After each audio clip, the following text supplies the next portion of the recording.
If you like this podcast or the previous ones, please consider buying me a coffee at buymeacoffee.com/Frankie'sPod. It just goes to help fund the software and the hosting.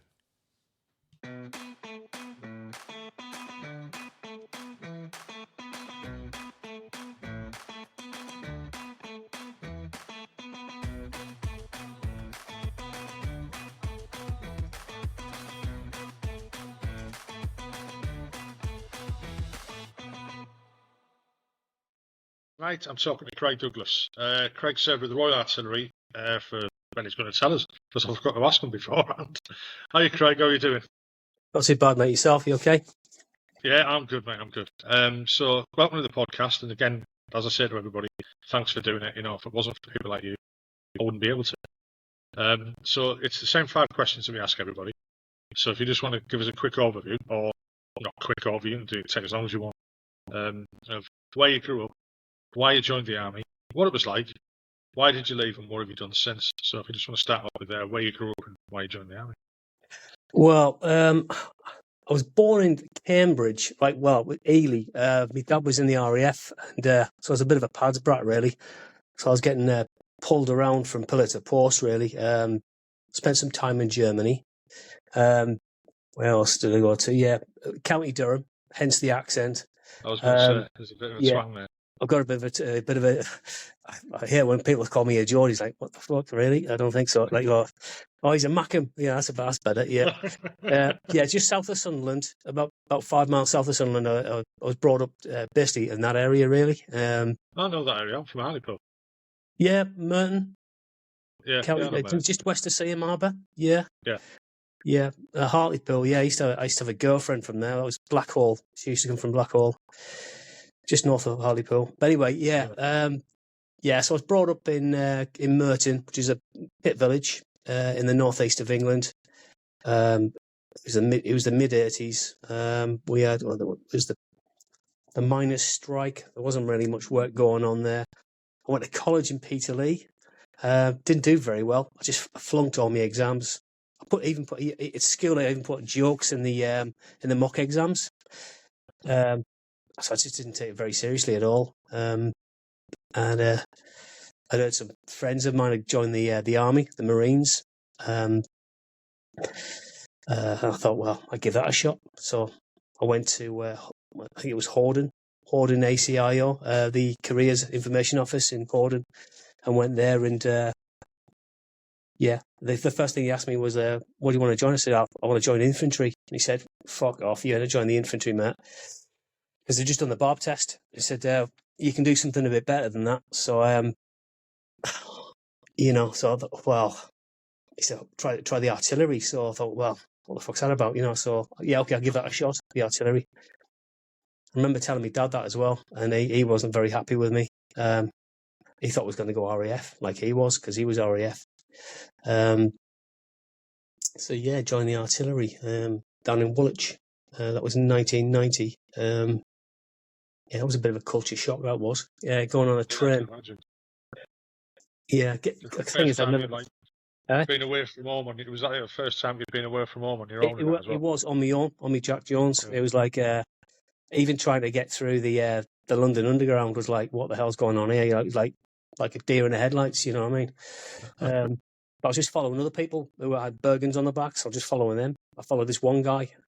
And he got me right, to the right place, to Woolwich Arsenal, I think it was. And then this guy was in a uniform. That was it. He stood there, and obviously we went into the barracks, and that was it. Yeah, and basic training for 10 weeks. I went to signals after that. I did the signals section because there was 3. You could either go guns, driving, which is logistics, and then you got the signals. So I did signals, did that for 5 weeks. Yeah, what was the next question? That's quite a heavy course to give a new recruit, really, signals. It was, because there was a lot of stuff. There was like the voice procedures, and that was a bit difficult. There was like the phonetic alphabet. You had to learn all that, and it was like trying to remember what L was. And we thought llama man. That was on. I think it was Radio 1. That was. Which I think, yeah, Jesus, yeah. It was Lima. I know it was Lima, but we used to... I mean, I work in IT at the moment, and when people are reading out passwords to clients and stuff like that, and if they don't use the phonetic alphabet correctly, I go fucking mental. I don't know why. It's Like just M one of for my mother. triggers. Like, what the Oh, fuck? don't! It fucking grips me. It really, really. It's like a proper trigger. Yeah, You yeah. know, I kick off, mate. I was like, I've taught you Like, how to do it. or A for Abel, or B for Yeah. Baker. It's like, no, I Oh, don't fucking O think for so about man. orange. Hey, Ah, porridge. but it just does me nothing. I don't know what it shouldn't. I should just go, yeah, it doesn't Yeah. matter, does it? It really triggers me for some reason. Sorry, no, no. I think that like, if you're a signals instructor, yeah, you get triggered quite easily by people saying the wrong things on the radio. You know, and just like you sit over and out or something like that. Fucking hell, gets me mad. You know what I mean? Well, part of the job is that, you know, like especially with a SIG sergeant, is the radio discipline as well. So That's it. Yeah. Yeah. Jesus, yeah. So did you enjoy training then? No, I didn't. No, it was a shock to the system. It was like I wasn't used to getting up at like 5 a.m, well, 5:30 sort of thing. I went bumper in the floor with a big bloody what's those things you have to use on the floor? You wax the floor, and then you get the big heavy thing. Oh, I forget what you bloody call it. It's the bumper thing. You said it, yeah. It wasn't the electric one, but there was one you used to. No, I know which one you mean. Yeah. Jesus. I had to do a wall with that once. On the ceiling. I went AWOL. Yeah. And I ended up in Woolwich Nick. And one of the punishments we used to have was like there was this full screw they called him Harry the Bastard. I think his name was Carpenter. I think I've heard of that. It was like when was this? Oh, 87 it was, about 87. Yeah. And he used to make us like bump with the wall, you know, as punishment and stuff like that. He just wasn't that proper sadist. Oh, we found it funny. You know, they can't make you pregnant, but he tried everything else. The thing is, though, he thought it was funny, but the humour does come back to you years later when you think back on it, don't you? You know, I think, yeah, I can see your point on that one. Jesus. That's true. I mean, it wasn't when your arms are tight and your shoulders are aching and you're pissed off. But we were still laughing. You know, it wound him up even more if we didn't get wound up by it. You know, type of thing. So it was like a little battle. We were in there for 10 days before we got flew back to Germany. It wasn't just me. There was a fucking rasp of guys from 4-5 regiment. They'd all gone to a funeral, and instead of coming back to camp, they just went on the piss for a couple of weeks. Whatever, you know. Again, sorry to rub out, you know. I'll try not anymore. That's off to you, mate, for doing 10 days in there. That's brilliant, that is. That's some doing, that is, mate. No, don't worry, I've done a few stints. Yeah, I've done a stint as well. But this way, I never got my Edison GC, put it that way. So what unit did you go to after training then? Well, I went straight to 4-Edge. Yeah, it was in the summer of 1990. I went to 4-Edge. I was in 8-8 battery. I was basically in the command post. So we did some exercises up in Bergen-Horne, the Horne Rangers. We did them up there. And it was before we went to Canada. And yeah, it was just a pre-Canadian exercise, if you like, prepare us for that. I think that's what it was. And then we went to Canada. And I remember I was out there. They had me on the guns because I was absolutely useless in the. They had me down as the in the FDC, and you had to be a really experienced flaggy to go on the FDC. And I don't know why they did it because it was just straight out of basic training. 17-year-olds, you know. Well, I just turned 18 actually, just fresh out of training, and they binned me off the FDC to get him on the guns. I was on this guy called Baz Prosser, big fella. He didn't take any shit either, and I didn't have a clue. Honestly, didn't have a pot of glue, mate. And Jesus, yeah, that was a tough experience. That was the heat, the mosquitoes, and just getting shouted at all the time. It was even getting belted a few times, not in the face, but in the chest, like knocked down a bit because I just fucked up. You know what I mean? Yeah, that's what it was. Yeah, I was good, but yeah, I remember hearing about Saddam Hussein invading Kuwait, and it was like, but it was a bit strange for me because my parents were out in Saudi at the time, so I was a bit concerned because my dad he'd left the RAF and he was over there working with the Saudi Air Force. I was like, oh my god, this bloody Iraqis have invaded Kuwait. My dad's over there, my parents are over there. But yeah, it was a bit strange, you know what I mean? We were expected to go over there, you know, we were expected to what was it, Desert Storm, I think it was. Yeah. But no, last we were going to Northern Ireland instead. So we were doing all the training for Northern Ireland, and then as we were going over there, we were watching the fireworks in the Middle East while we were doing patrols in South Armagh.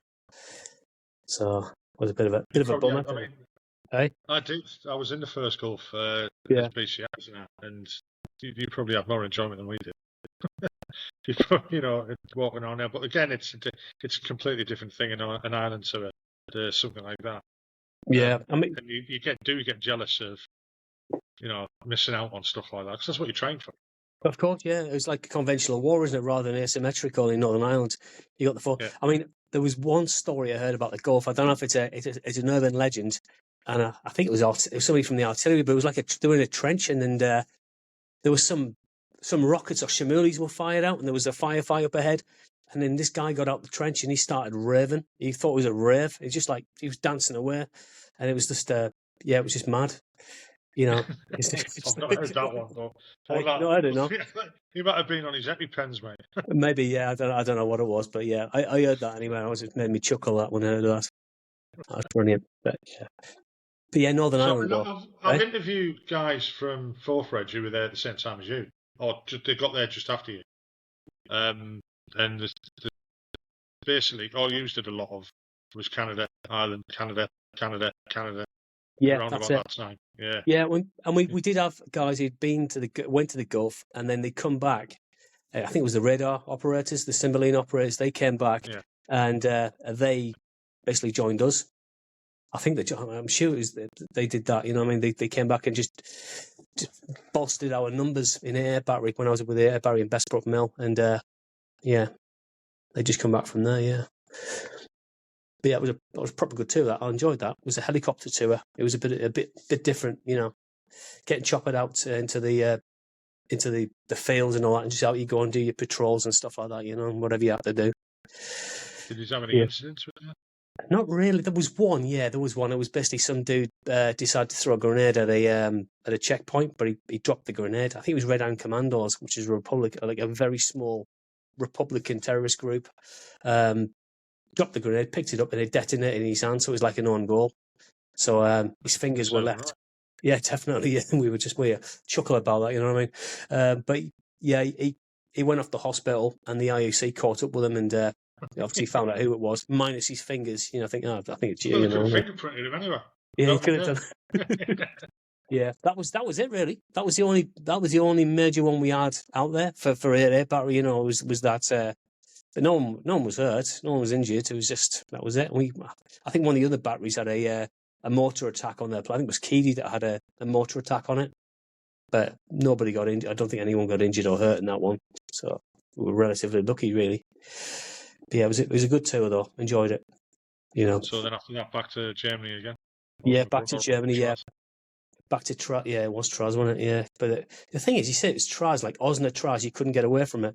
But it's probably one of the best postings I've ever had, really, because you compare that to a UK posting, and in the UK there was no battery bars, there was no life. It's like the life had sapped out you in the UK. Yet in Germany, you all had to muck in. You either did that or you just mingled with the Germans, outside of barracks. But inside, a lot of the lads just stayed inside, and they went to NAFI, went to the battery bar, went to the other battery bars or the squadron bars from the the ambulance. AFA to AFA, they were there as well, all the engineers. It was a brilliant it was like camaraderie, you know what I mean? Everyone knew each other and all that. It was brilliant. I only ever went down there once for we did a CPX when I was in third, and we went down there. We spent I think it was about a week there. Yeah. But I knew quite a few lads from Fourth. Just I was in 4-7 to start with, and when they changed to air defence, we all got posted out to different places, and there was a big load of us went to third, and there was a big load went to Fourth Reg, like people like Tony Gallardi, Ian Brown, Neil Wilson. Oh, Ian Brown. Is that Paddy Brown? Yeah, Paddy Brown. Yeah, not Paddy Brown. Yeah, he's a good bloke. Yeah, he's my VQMS. He was one of the full screws that kind of like I looked up to him. Yeah. And, really looked up to him. He was like, I wouldn't say, he fucking was. He was like one of my heroes, but he was a mentor. Yeah. Absolutely brilliant bloke. Dean Blair, he was a good Yeah, not mate. Dean Blair. Yeah. I mean, the artillery is not very big. Even it used to be, but it's not very big. So I mean, you always bump into people you know. And I've spoken to them afterwards, or a few of them afterwards about, especially with Tony Gallardi. I interviewed Tony Gallardi on the 4th podcast I did. Yeah. And I was in and out of Tony's career all the way through, more or less. Big gaps in between, but we bump into each other a lot. And we ended up with 3-4 battery.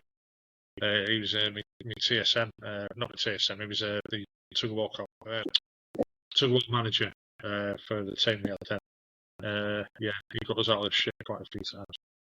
He's a really, really good lad. And his podcast that he did is a lovely story. Obviously, he had his, the bad things that happened to him as well. But he's doing well now. He's living the dream type of thing. Oh, that's good. But yeah, he explained to me each regiment has its own, its own life, its own traditions and stuff like that. And even within the artillery we're quite insular. So the regiments are quite insular. They don't mix very well with other regiments. We're always, third's always the best. And then when I went to 3-9, 3-9 was always the best. Fourth's always the best. But he was telling me about fourth and how the batteries all gelled really, really strongly together. There was no, and there was no like animosity between the batteries either. So you could all go to the Naffy bar. Yeah. And there wouldn't be a fight. Which I thought, that's a bit fucking weird. That was part and parcel of a Saturday night, was I wouldn't say going out and getting into a fight, but there'd always be a bit of banter. But all the Mackhams were in one battery, all the Geordies in another battery type of thing. Was it really like that? Was that what it was like? I wouldn't say there was mixture of like Geordies and Mackhams in the different batteries, but we did mix, we did gel sort of thing. I mean, I used to go to like 329 or 29 batteries bar, and there was 5-2 battery when they came over in '94. Was up there a bar, even when it crossed with them to Belfast, I was attached to them guys. But yeah, we all sort of gelled. There was no animosity really, to be fair. I mean, fair dues to them. 5-2 battery when they first came over, they were the outliers, because 4-5 are disbanded sort of thing, and obviously the battle honors, I think 9-4 New Zealand battery, 9-4 field battery originally was turned into an HQ battery. We got that, and 5-2 joined us, the 4 Edge, and there was a bit of, I wouldn't say animosity, but it was like us and them, if you like, because they just joined, but they were a sort of an elite sort of like unit. They were pretty fit. They were the fit guys, you know what I mean? They were the ones that were stood apart from the rest of us. But we sort of got on really well after that. They didn't drink as much. Hey? They didn't drink as much. I don't think they drank as much. I don't think so. No, I think they were from They were the Lancashire Gunners. I think they were. From Lancashire. Yeah. I mean, it was a shame round about that time. So there was a lot of regiments did get disbanded. We ended up with them in third. We ended up with N Battery from second field, and again it was the same. It was like they came in and it was like, oh, fucking hell, who were them? Wasn't that the options for change? That was the options for change, like 92.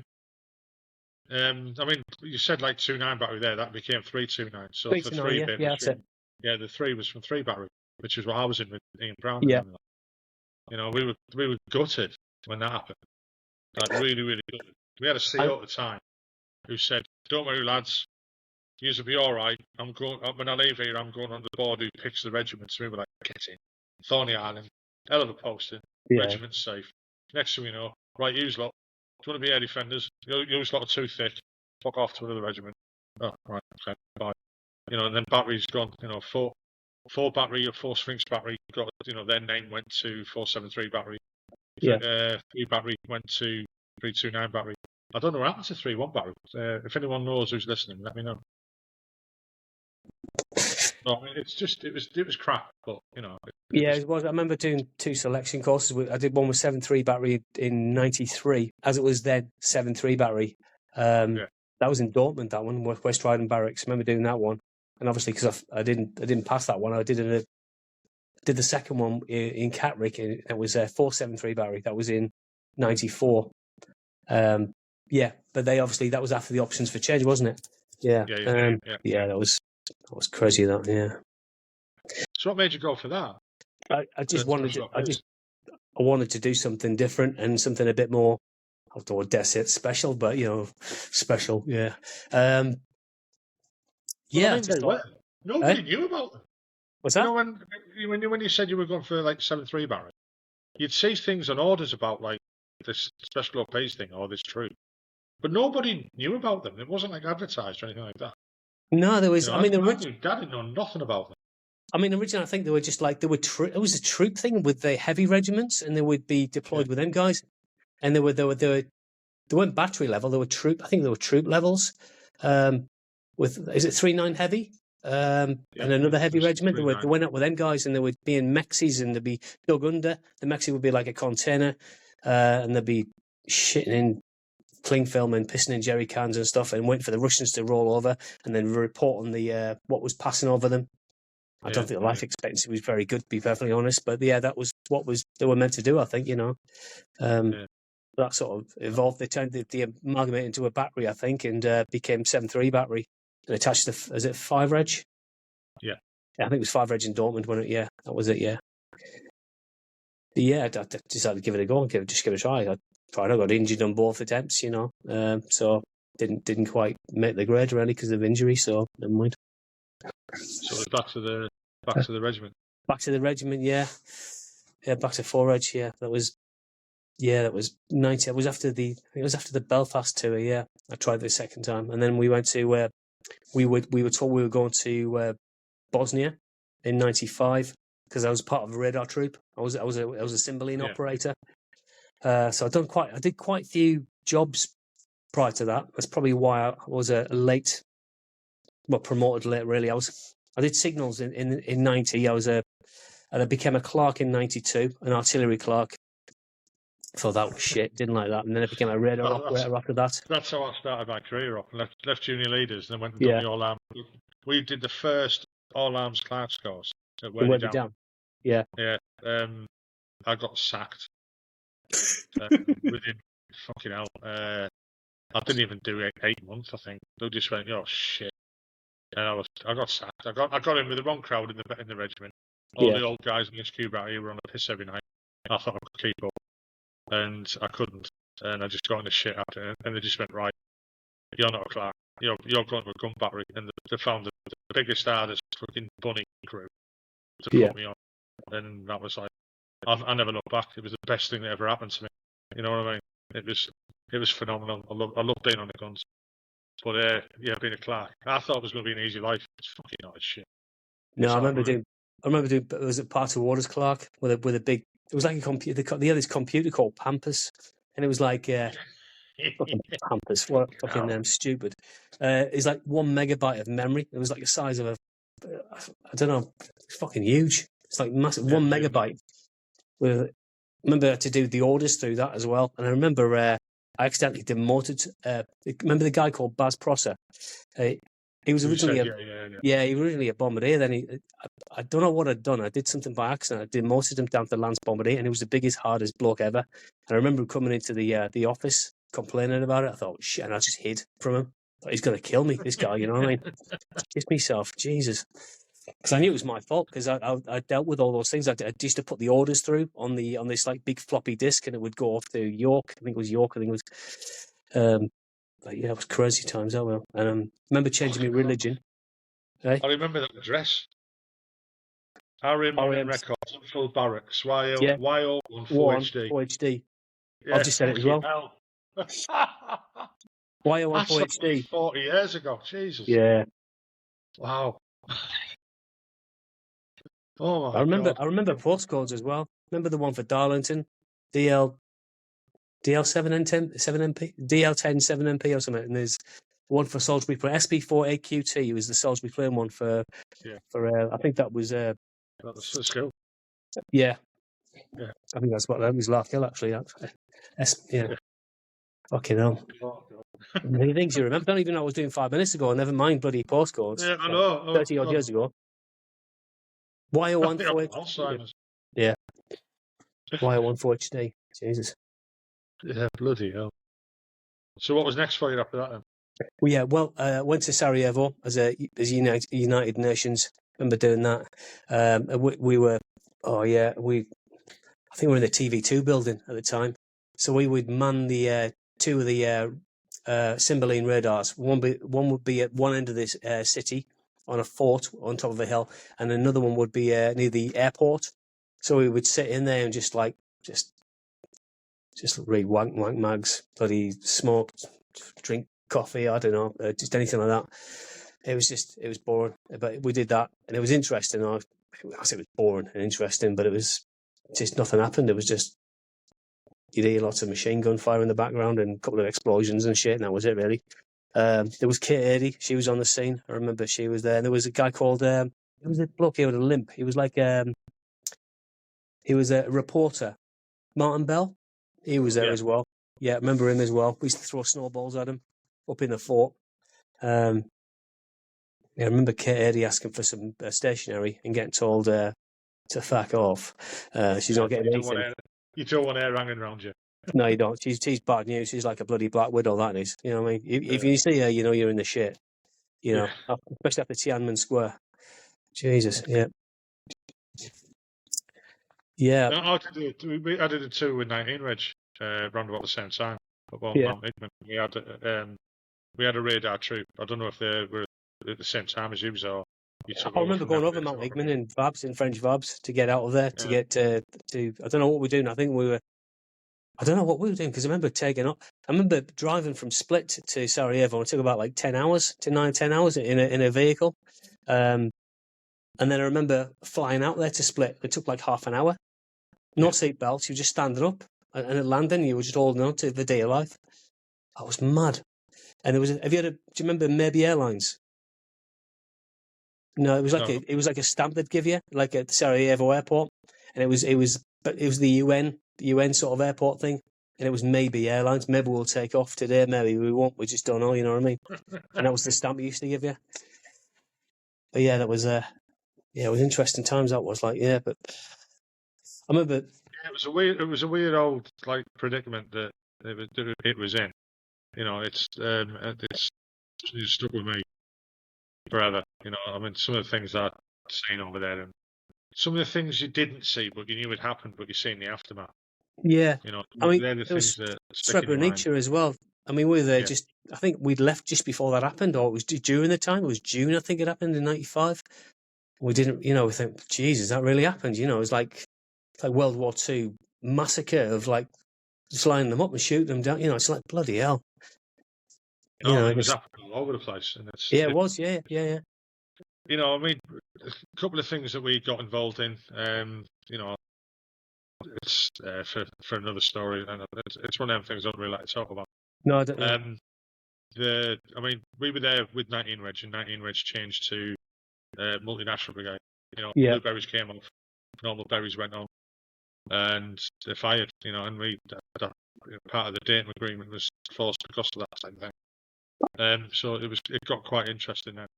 I think you guys were after us. Yeah, I think we were the second half of the year. Yeah, that's it. Yeah. Yeah. They snuck 19 Regiment into Gorny Vakuf. Yeah. All the light guns were in containers so that nobody'd see them. You know, and then some gun number one, and he's fucking just decided to load his gun up on the back of a Pinsgauer and go for a drive around town, doing a CFT on it. And all of a sudden the shit's in the fan because they didn't know they were there. You know, they were brought in containers, they were shipped up, hidden in the factory, and none of the locals, the Serbs didn't know they were there, the Croats didn't know they were there. You know, and then the shit's hit the fan after that, and then the French rocked up with 155s. So one Igman, that was quite interesting. Igman. You know, the poor sods. I was working with the medics, and we were stuck in this like burnt out hotel. It was there was nothing in there. You know, they said, "Oh, you're in the hotel." You're in a hotel. We were thinking, "Oh, we've got one hotel. That'll be great." And we got there, and it's like there wasn't even plaster on the walls. They'd set fire to it, and it was dangerous. It was a good old tour. Like. Yeah. What was that holiday? What was that hotel called? I'm going to say holiday. What was that hotel called? It was like it was one in Sarajevo, and it was one that was getting shot up and all sorts. It was a famous brand of hotels around the world. It might have been the Hilton. Yeah, wasn't Hilton. Wasn't that? I can't remember. It wasn't a Holiday Inn or something. A Holiday Inn, or It could have been. yeah. So what happened after Bosnia then? Yeah, basically we were there for just over there. We were just basically reporting on just basically any sort of like mortars coming into the city. We just basically report on that stuff like that, and can't think of anything serious that happened. We go out into. I remember going out into the town itself, the city. We go out and we go out and have a couple of cokes, and we put our SA80s on the bar and order some cokes, a couple of cokes. It was like something like 20 Deutschmarks. It's like, bloody hell, how much? 20 Deutschmarks for 2 cans of coke, and it was like, because it was like rare, he's like, but yeah, it was crazy. It was expensive as well. It was mental. Yeah, you go out on the streets and you see these splat marks on the floor where the mortar rounds have been landed, in the city itself, and it was like, it was mad. Yeah, we used to. I remember there was one funny time when we were in the TV2 building. We were watching the TV, watching the sport. It was like satellite TV, and then the news had come on, and we were watching you flick over and you watch the news, and it was about Sarajevo, and you'd see some poor bloke on there. He was getting. You could hear the shots from outside, and the French were getting shot all the time, just getting shot. They were shooting them. I mean, that was mad. Yeah, I mean, the French used to have a troop on the airfield. Yeah. And I thought it was fucking mental. They were anti-sniper troops. So basically, they would run around and stand up and go, here I am, and run across.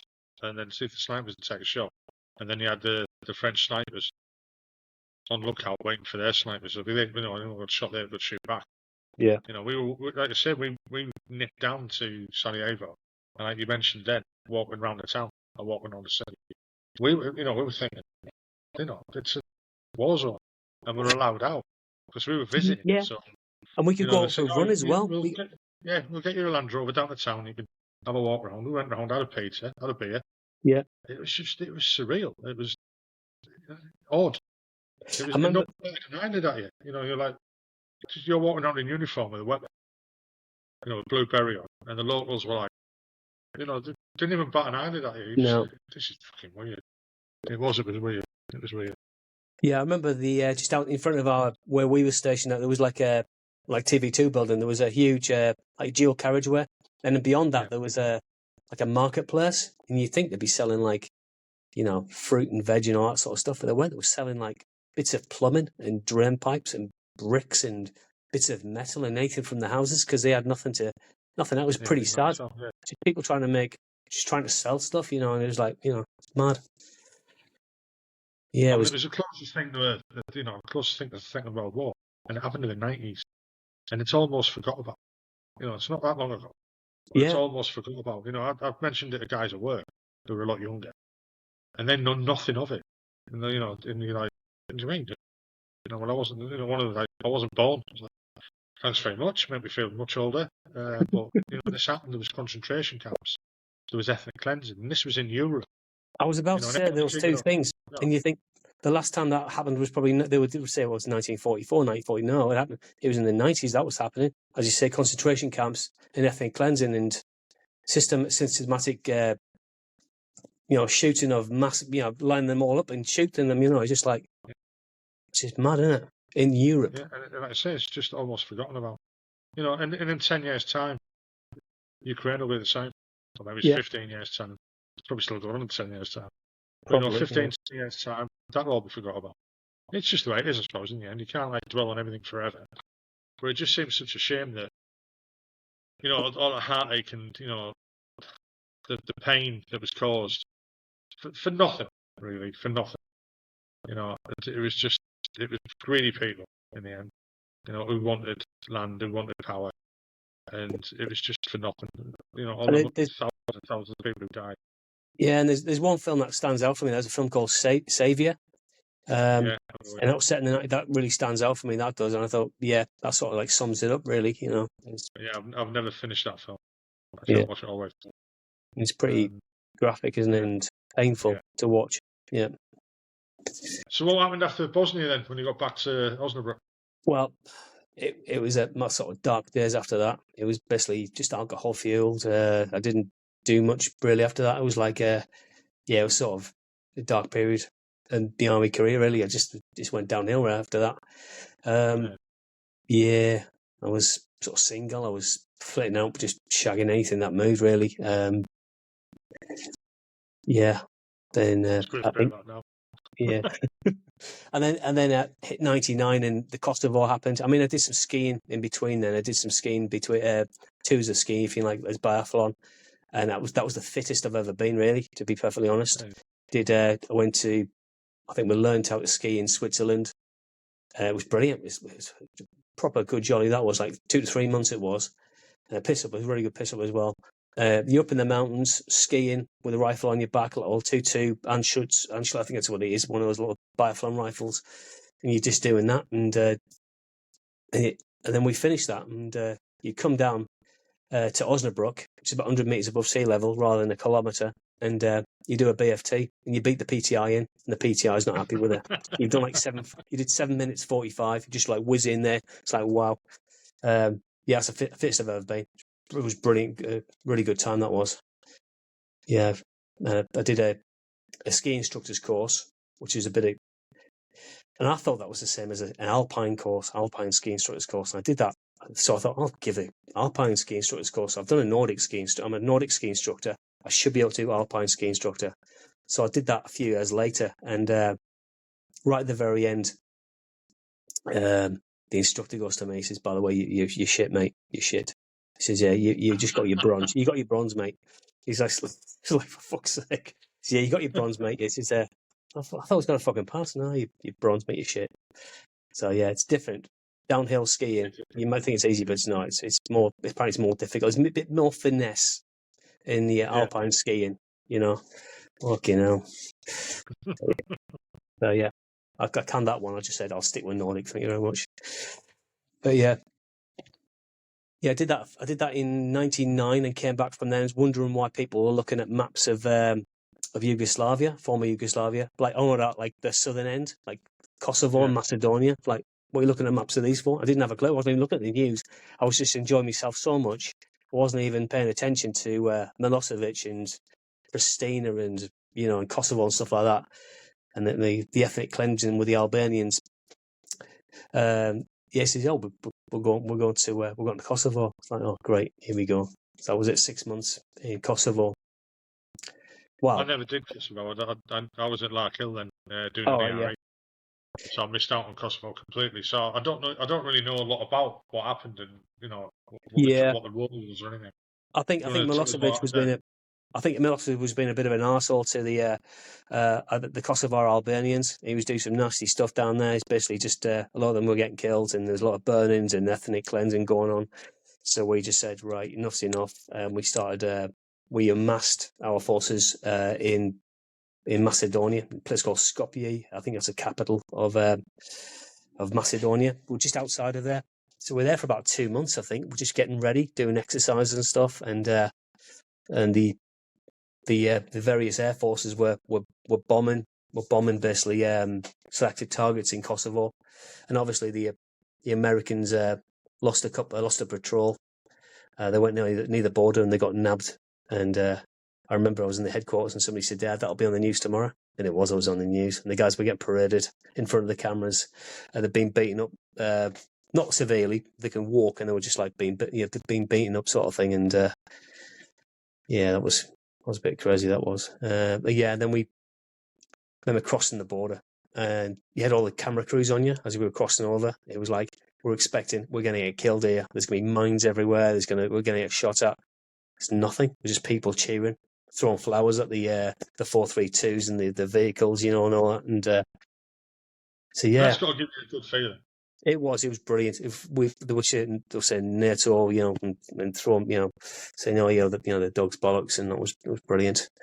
So yeah, we got in there, and we spent a good 3 or 4 months, in and around Pristina, doing patrols and putting out fires. I found most of my time I was attached to the paras for a bit. Yeah, they needed some support. I was an NCO at the time, so I took charge of a patrol once and just did a patrol. Just did stuff like that, and put out fires. It was like they were burning people out of their houses and stuff. So we were making sure they were safe, and we were just like making sure the fire crews were getting there and putting the fires out. It was just, it was pretty sad as well because they were doing it amongst themselves. Yeah, it was a bit mad. I mean, yeah, mentality's a bit crazy. Isn't it? It was. Yeah, do you remember seeing just all women crying their eyes out, walking, just walking away from their houses which were burning down? You think, Jesus Christ, and it's just mad. Yeah. Yeah, it was a bit. It was a city in turmoil and distress, and there was a lot of and we were doing right control for one period of time. There was a house. There was a wasn't a house. It was a block of flats. There was a guy in the top, and he was like, there was a fire in the basement, and there was a guy crying, and I was like, he's putting that on because the camera crews are on him, and then this camera crew goes to me, and they said, "Can you repeat that?" And I said, "What do you mean?" You just said he was putting it on. He said he was joking. It was like an American reporter. I thought, shit, here we go. So I just said no comment. It was the first time that I had the media on me. I thought, shit, you know what I mean? I'll get, yeah. Yeah, tell me about it. But yeah, there was good. It was good little tour, that was. Yeah, enjoyed that. And then back to Osnabrück again. Yeah, back to Osnabrück. Yeah, we went back after that. And you were there a long time, weren't you? I was there 18 years, Osnabrück. Wow. I was like, it was like, yeah, I knew every back street, every back road of Osnabrück. I just knew like the back of my hand. It come to a point like I'd spent more time in Germany than in England. And it was like, I mean, I spent 4 years in Germany as a kid. And then you got 18 years as an adult. It's like it's just mad.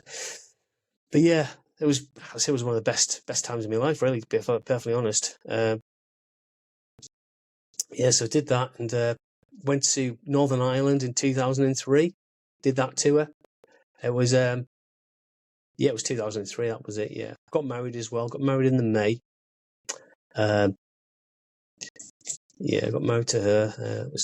She's a Belarusian lady, girl. We're separated now, but we're still friends. But yeah, we got married in it. Like I say, a week later, I was in Northern Ireland. Spent 6 months in there. I was in Londonderry for 6 months. That was a very quiet. Different that tour, wouldn't it? Okay. It'd been a bit different that tour, so it was towards the very end of it, really. It was towards the very end, yeah. And I noticed there was a. I remember I was a part of the intelligence cell, and we hardly go out on patrols. I mean, when we did go on patrols, I noticed there was a drop in quality on how people patrolled. It was like it was completely different from the 91 tour we did. Yeah. It was like completely slack. I couldn't believe it. I don't know what it was, or maybe the training had changed, or people just didn't give a shit anymore. Or, there wasn't many people. It wasn't high tempo anymore, so not really. No, I suppose it was less dangerous, really.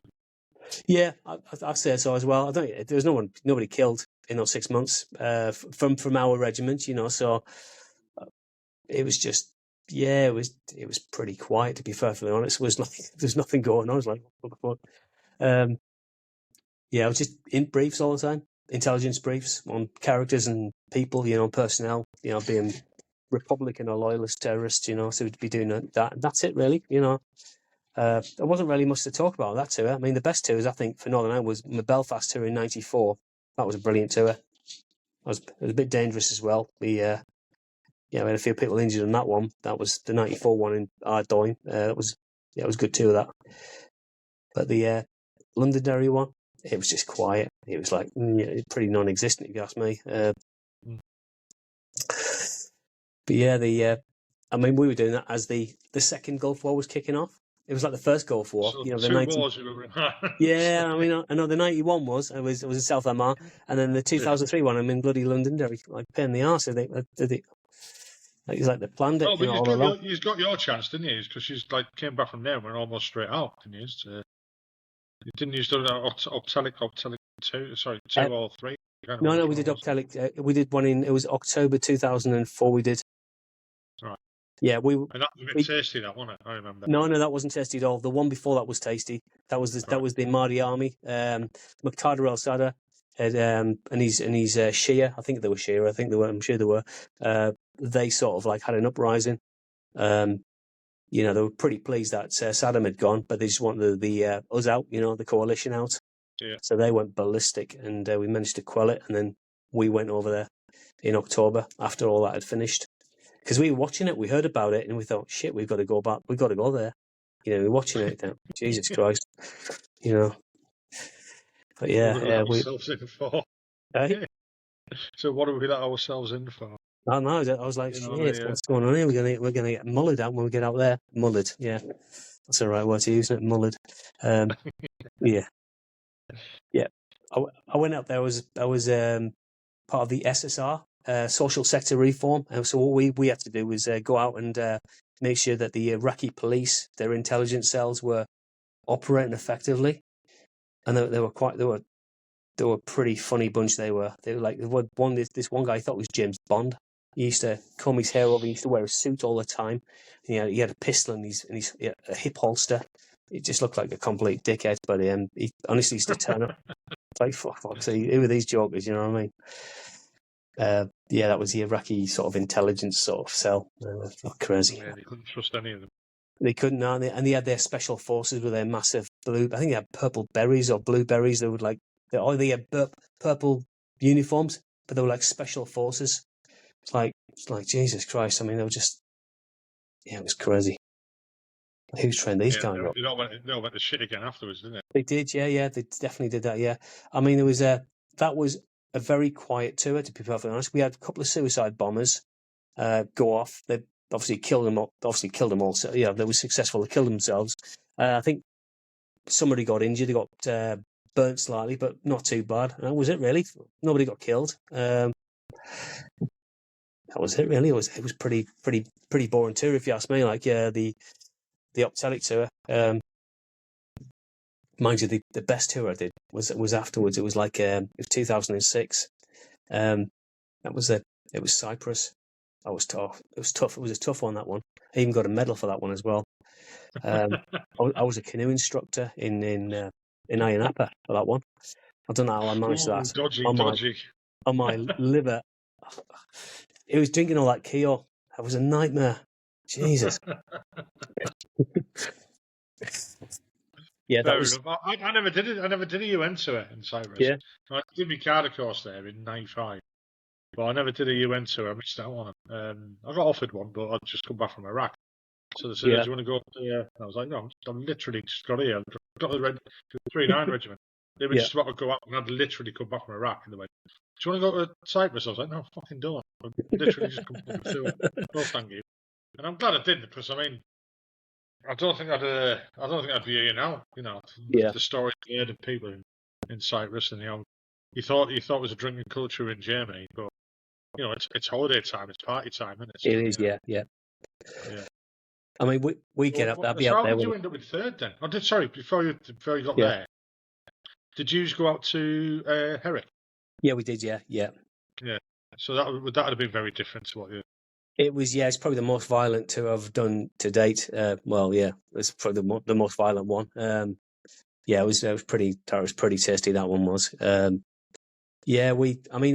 got told I was going to be in the brigade. I think was either divisional or brigade headquarters I think it was in Lashkargah, on the Lash in Lashkargah.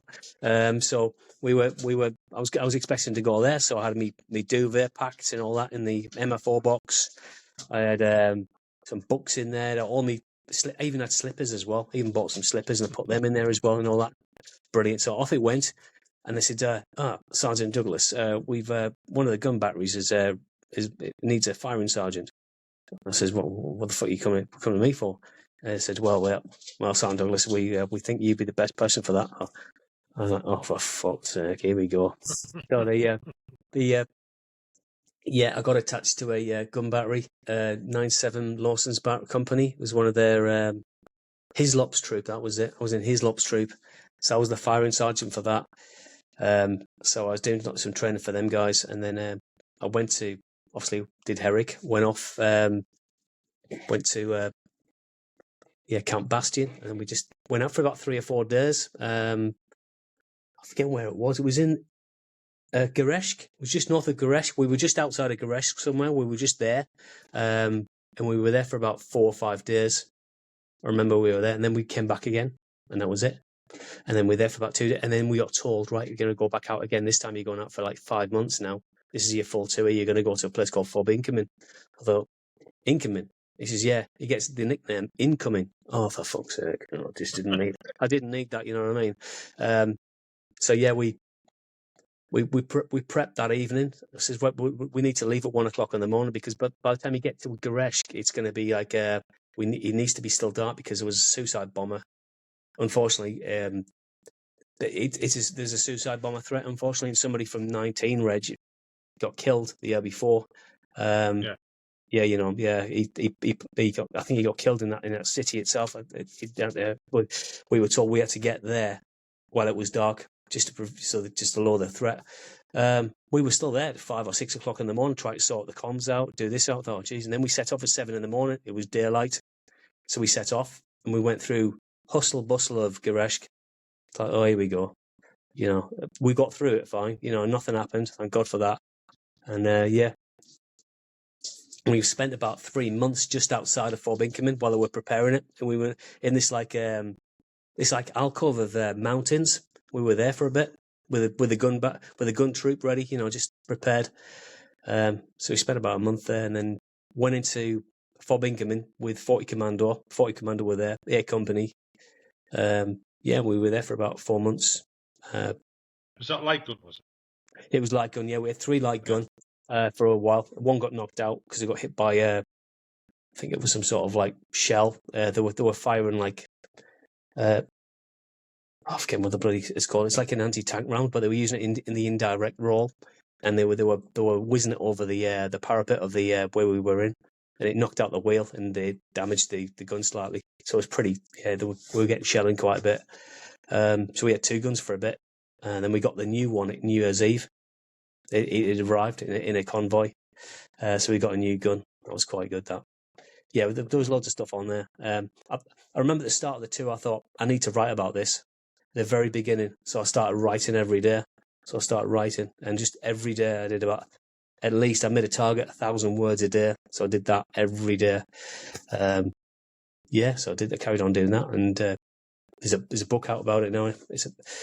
Yeah, so I got about 116,000 words, I think, out of it. Yeah, published it. So, yeah, like I say, it's out there now. So I'm not plugging it. I'm just saying it's out there anyway. Like, it's been out there. We're going to talk about that in a minute anyway. So. Oh yeah. So I wanted to do that. That I actually looked at it this morning. I was reading it and I forgot some of the stuff I was up to and what I was doing. I thought, oh, that's what I got up to. That's what I was doing on that day. It was like a diary, isn't it? It's like, shit, yeah, I was doing this, I was doing that. Yeah, I called him a CUNT because he was lazy, he fell asleep, he didn't wake up, you know, that sort of stuff, you know. Usual day-to-day life, you know. But yeah, I thought, yeah, I mean, I remember doing that, and did we lose anyone? No, we didn't lose anyone on that tour. We didn't, nobody killed. We had about 15 injured, I think, 15, 16 injured in various mine strikes. There was like a Chinese rocket. Somebody got hit by a rocket, nearly killed him. Like he was severely injured. He survived that one, you know. And there was a lot of action going on in November, and it was pretty tasty. Yeah, it was a busy time. I never got to go here. I was downgraded, and I was in the wrong job and whatever. So I'm quite lucky in a way not to. No, that's good. It's good. I mean, there's a lot of people say, "I wish I'd gone out there," but they do that. They say that I wish I'd gone out there, or if you.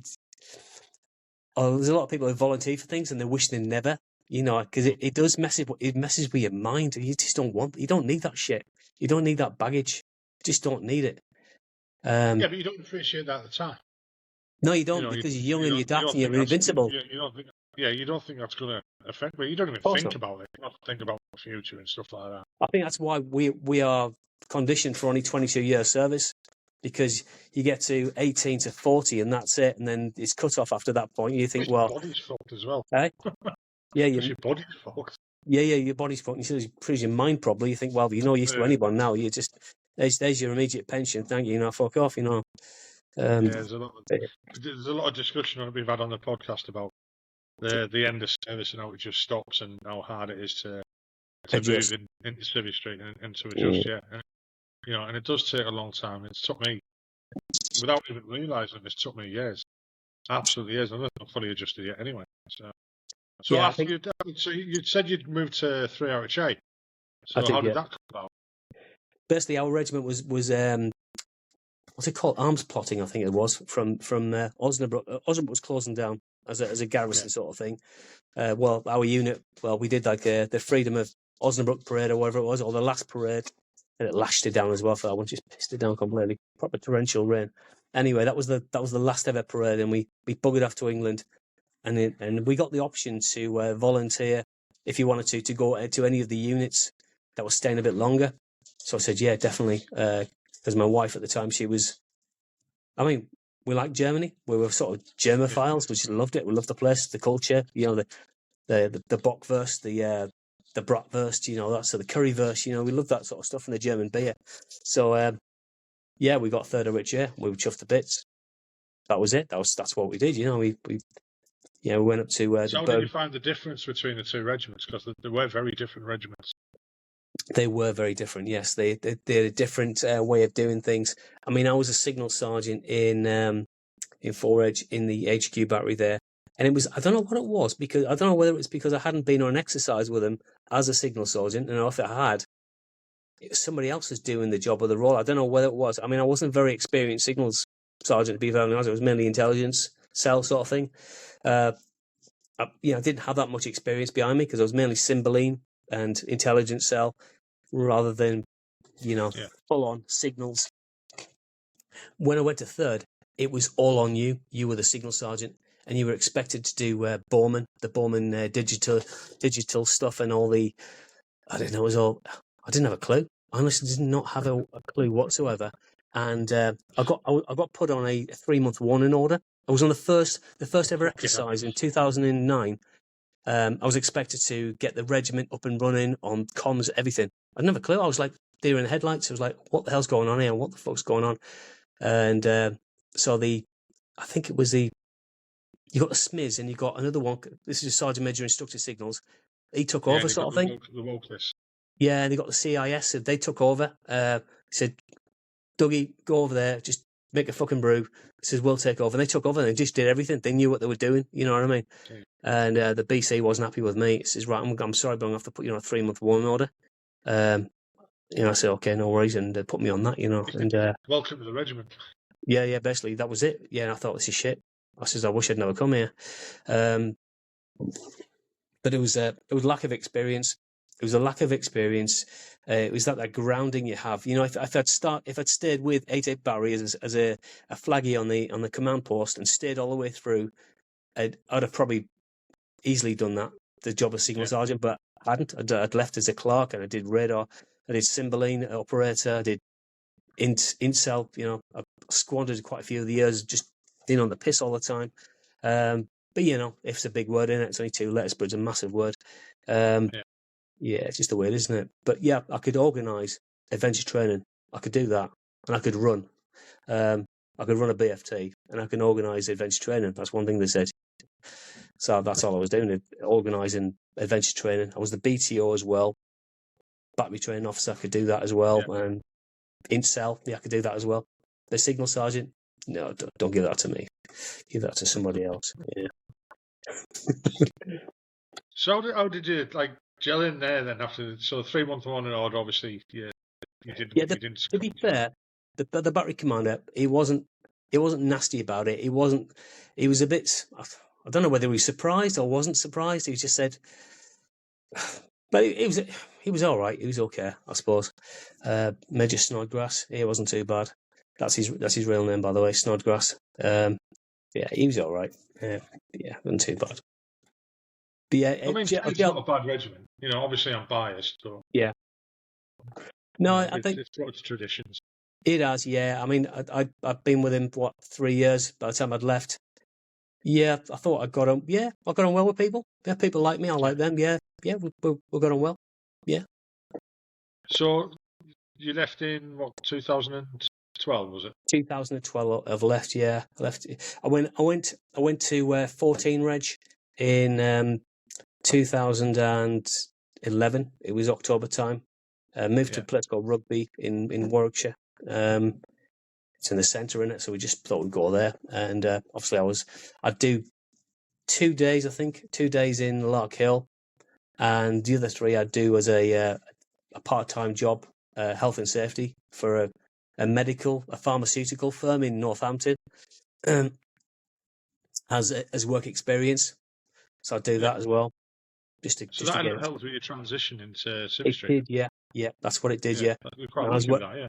Yeah, it was, yeah. And I remember when I was down in Lark Hill, I got a phone call about from this guy who owned a company called REMPLOY, Remploy.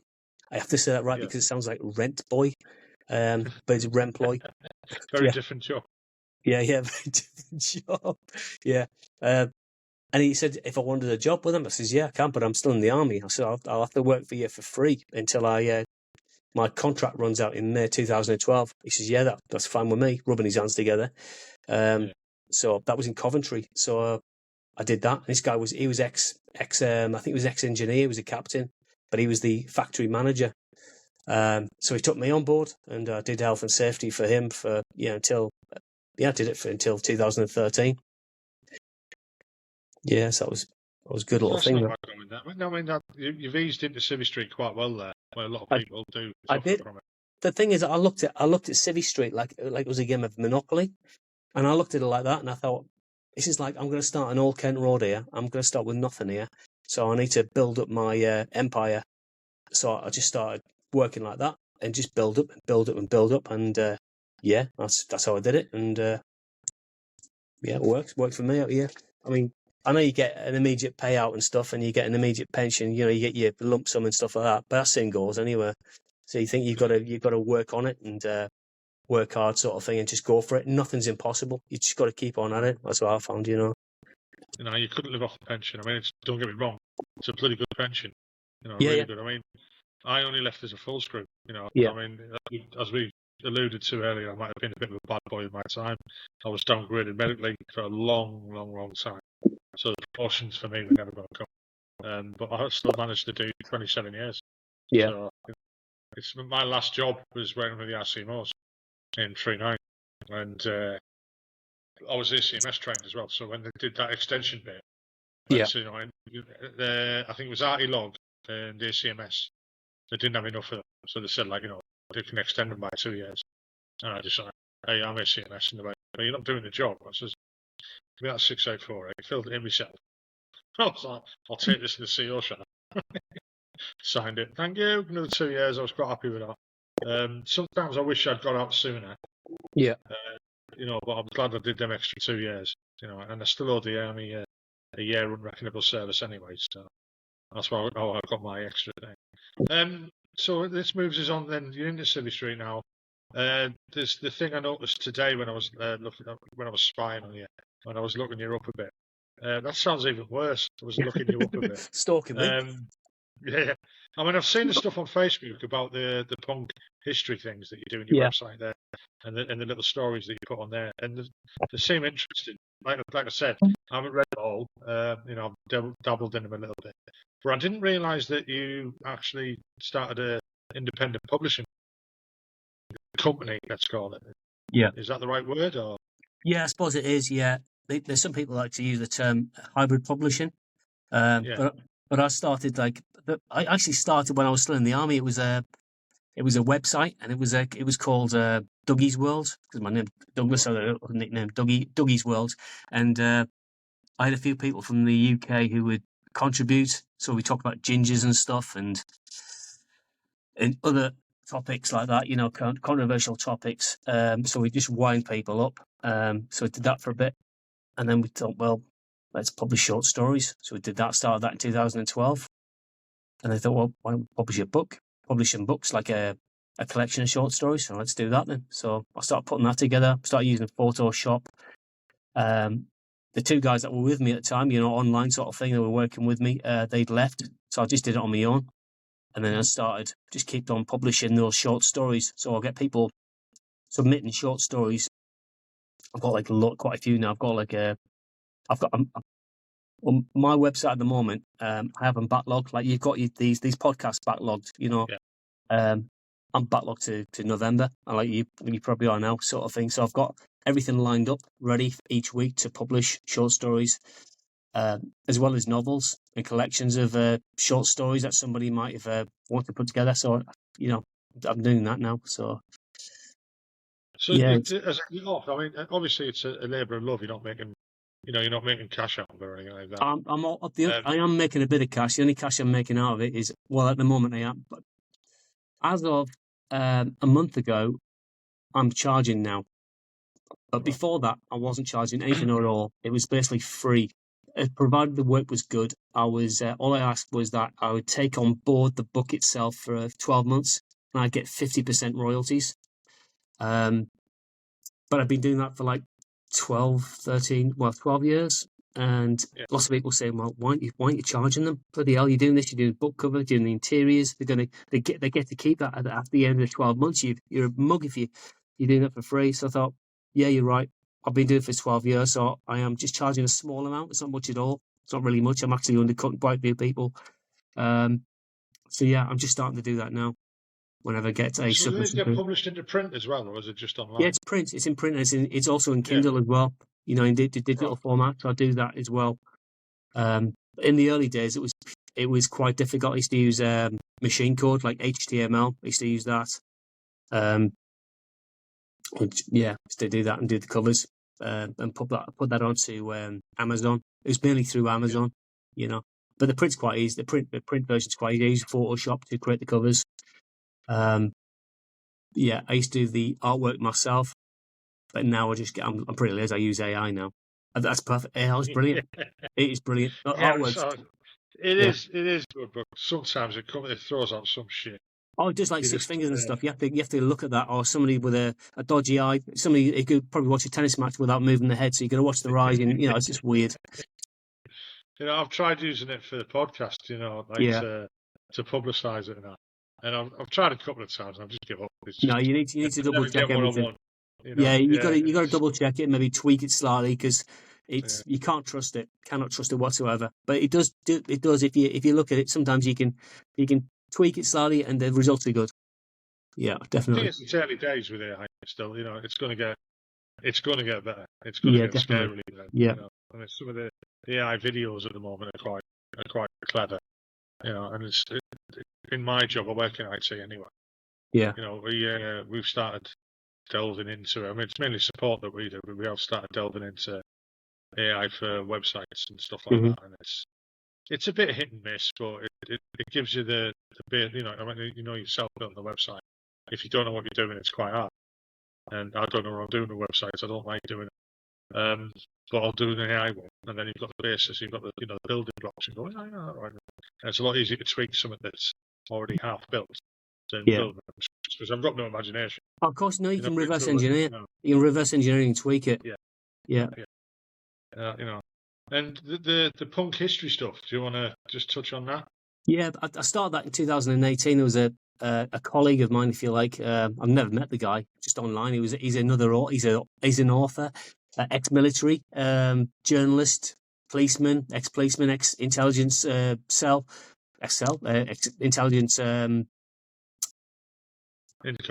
Corps. I see. Yeah, that's what I meant. He decided to write a few sort of like episodes and like articles, if you like, on different subjects.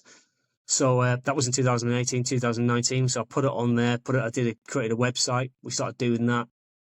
It went offline. Something happened. I've just brought it back to life again and just so I've got his stuff on there. I've got my stuff on there, which I must have about 120,000 words worth of material from 1990 up to 2012. The army for me and what I went through and what anecdotes, if you like, or vignettes of experiences. So I've put them in there as well. So it's like he'll have an article for this 2 weeks, and then the following 2 weeks there'll be my article. So we do it every 2 weeks, really. And does that get a lot of hits? Is it popular? Not really. It doesn't take a lot of hits. I think on X or Twitter or whatever it was big 2018, but now I've called it I don't know whether it's the name the Egg Banjo. I'm not sure what it is. Maybe it's that. I mean, that's funny to us. Yeah. But I don't think a civvy would know. I don't. Yeah, what it's that not. means. Yeah, I mean, it was never I geared know what towards you're going to kiddies. say. It's not Yeah, meant for general silly. consumption. Yeah. But the same as these podcasts, they're always aimed at ex-forces. Mm. But I've found that, or I'm surprised that there's quite a few non-forces, cities or whatever, who Yeah. do listen to it, and they are quite popular with people because they like to know what we got up to.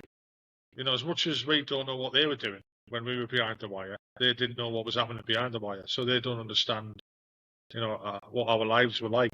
And the stories that you told today, and people have told me yesterday, and last week, and in previous months, Yeah. gives people a bit of an insight into what our lives were like. And we all had different lives, but we all had something in common. We, whether it be artillery, whether it be tankies, whether it be infantry, raw signals, or whatever. The thing we all got in common is we were squaddies.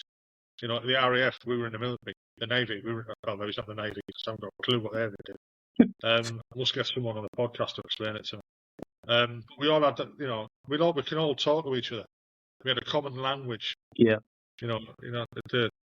Just the way we talk to each other and stuff like that. And they like to tap into Jesus Christ. I mean, some of the biggest comments I've had people say to me, we can't understand how none of you are dead from alcohol poisoning, type of thing. And it is true. We could, the amount we could drink. Yeah. That's weird. My camera's just going to zoom right in on my face. You scared me there, mate. That is creepy, drink, mate. Scared you. It's fucking scared me. So I've got a new webcam. I don't know why I did that. Right. So we've gone over the hour. Is there anything else you'd like to touch on while we're here? When I said we might use the video on this, we're not now. No, you mentioned about the cities and all that, and they've got this sort of like perceived idea of how we do things. It's like, do you remember the TV series Soldier Soldier back in the 90s? Loved it. Eh? I loved it. I loved Soldier Soldier. Yeah, but have you not seen it in some of the films as well? You look at that, you just cringed on you. You think, nah, we didn't do like that. That never happened. Yeah. It's just, but yeah, I think the beauty of these podcasts and, like you said, stories you tell, it does bring it to life. You know what I mean? Exactly. Of the sordid tales, the sordid details of our lives. Yeah, the dits. Yeah. Dits and shits, as they call it. Yeah, that's it. Yeah. No, right. It's been great, Craig. Let's see, we've gone over the hour. Thanks again for doing this, and I wish you the best of luck with your little puppy. That sounds really belittling. Sorry, with your publishing. It is little, mate. It's fine. Yeah. If people want to, I'll put stuff in the show notes, and they can look it up and maybe purchase things from there, or have a read of the stuff that's online. And look out for the egg banjo that Craig's got up. I know you throw bits on there on Facebook a lot as well, don't you? Yeah, I do. Yeah, quite a bit. Yeah, that's where I've noticed it from. Yeah, that's where I've noticed it from, and thought I'm going to get him on here and we'll see what goes. So again, thanks for coming on and sharing your story on the podcast. It's been entertaining, as everyone's has. I hope you've enjoyed it and haven't been too. I love it, mate. Interrupted too many times. Yeah. Nice one. Right. So I'll say goodbye now and I'll stop the recording. Yeah, no worries, mate. I'll speak to you later.